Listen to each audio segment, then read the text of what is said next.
இவர் தான் அதில் ரொம்ப கண்டிப்பாக பர்டிகுலராக இருக்கும். சின்ன வார்த்தைகள்லாம் சின்ன வார்த்தை தான்.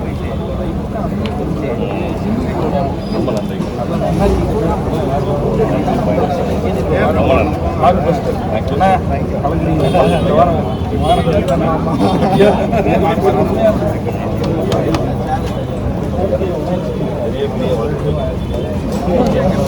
இப்போ நம்ம அப்படியே அதுக்கு பின்னாடி போயிடும்.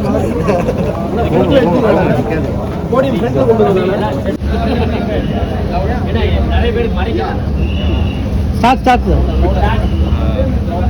எல்லாருக்கும் வணக்கம். வந்திருக்கிற பத்திரிகை ஊடக நண்பர்கள் எல்லாருக்கும் வணக்கம். எல்லோரும் படம் பார்த்துட்டு விஷ் பண்ணது ரொம்ப ரொம்ப சந்தோஷம். நாளைக்கு ஜனவரி 24 படம் ரிலீஸ் ஆகுது. எல்லோரும் சப்போர்ட் கொடுங்க. தியேட்டரில் வந்து எல்லாம் பாருங்கள். குடும்பத்தோடு பார்க்குற மாதிரியான ஒரு என்டர்டைனிங்கான ஒரு படமாக இருக்கும்னு நாங்கள் வந்து நினைக்கிறோம். தேங்க்யூ. ஐயா சார், நீங்கள் பேசுங்க. நீங்கள் பத்திரிகை ஊடக நண்பர்கள் அனைவருக்கும் அக்கலைட் சார்பாகவும் குடும்ப உறுப்பினர்கள் அனைவரும் சார்பாகவும் இந்த திரைப்படத்தினுடைய திரைக்கதை வசன ஆசிரியர் என்கிற வகையில் என்னுடைய வணக்கங்களை நான் தெரிவிச்சுக்கிறேன். சரி, ஓகே, கொஞ்சம் ஃபார்மல் ஆகிட்டேன். ஒரு ஒரு விருந்து போல் இந்த திரைப்படத்தை நாங்கள் உருவாக்கியிருக்கோம்.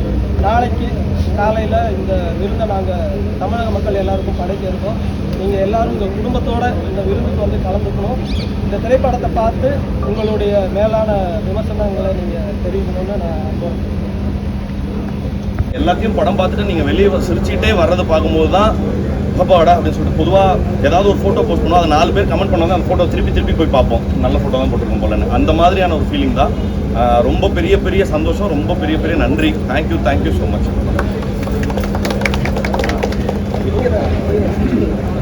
எல்லாருக்கும் வணக்கம். கொஞ்சம் கீழே இருக்கு. கொஞ்சம் சாரி இல்லை ரொம்ப மேட்டர் மறந்துட்டேன். இந்த படத்தை ப்ரொடியூஸ் பண்ண ப்ரொடியூசருக்கு நான் தேங்க் பண்ண மறந்துட்டேன். ஒன்று ரொம்ப முக்கியமான தப்பு சார், சாரி. அண்டு அண்ணனுக்கு வந்து முக்கியமாக ஒரு விஷயம் சொல்லணும். அண்ணன் வந்து அவரே கிளாஷ் விடுறாரு.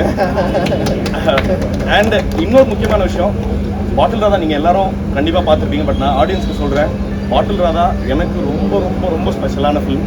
அந்த படம் நிச்சயமாக என்ன சொல்கிறது, உங்களுக்கு பிடிக்காமல் போகிறதுக்கு வாய்ப்புகள் ரொம்ப கம்மி.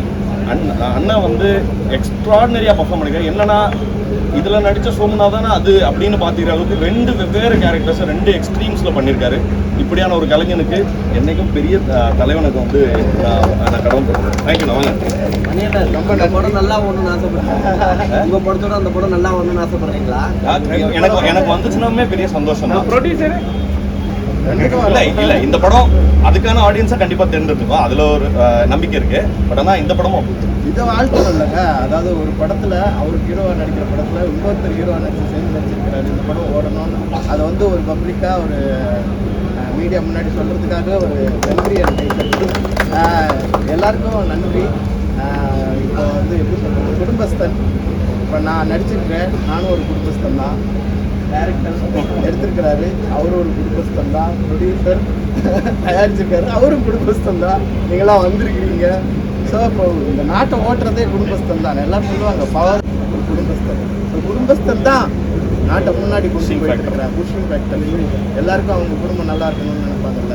ஸோ அது மாதிரி ஒரு குடும்பத்தில் நடக்கிற ஒரு கலகலப்பான எல்லாருக்கும் ரிலேட் பண்ணிக்கக்கூடிய கேரக்டரில் தான் நான் நடிச்சிருக்கிறேன்.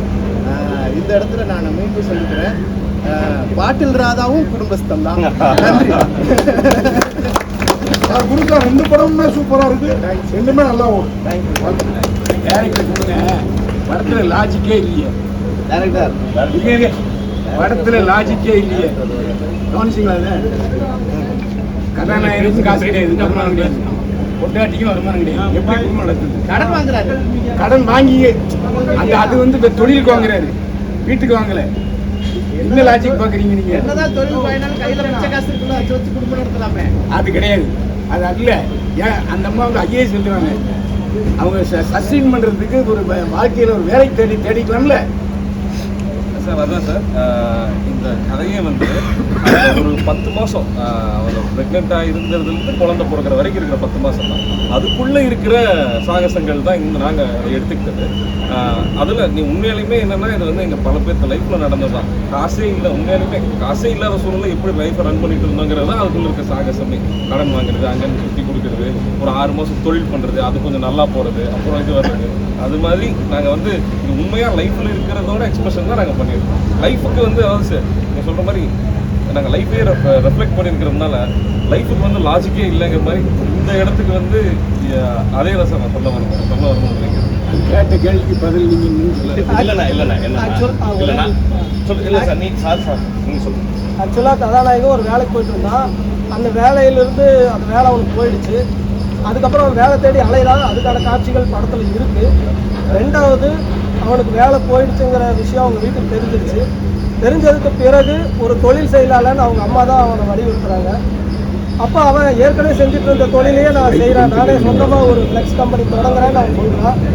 ஆனால் குடும்பத்தில் தான் அவனை நிர்பந்திக்கிறாங்க, இல்லை வேண்டாம் அது விளங்கலை, நீ பேக்கரி நடத்து, அதை செய்ய இதை செய்யணும்னு சொல்லி குடும்பத்தினருடைய நிர்பந்தத்தினால அவன் அலைக்கழிக்கப்படுறான். ஒரு மனுஷன் அவன் விரும்பின தொழில் அவன் செய்ய முடியல. ஒவ்வொருத்தரோட ப்ரெஷருக்கும் அவன் ஈடாக வேண்டி இருக்குங்கிறது காட்சிகளாகவே படத்தில் இருக்குது. நீங்கள் எல்லாருமே பார்த்துருக்கீங்க. ஒரிஜினல் டைரக்டர் சொல்லி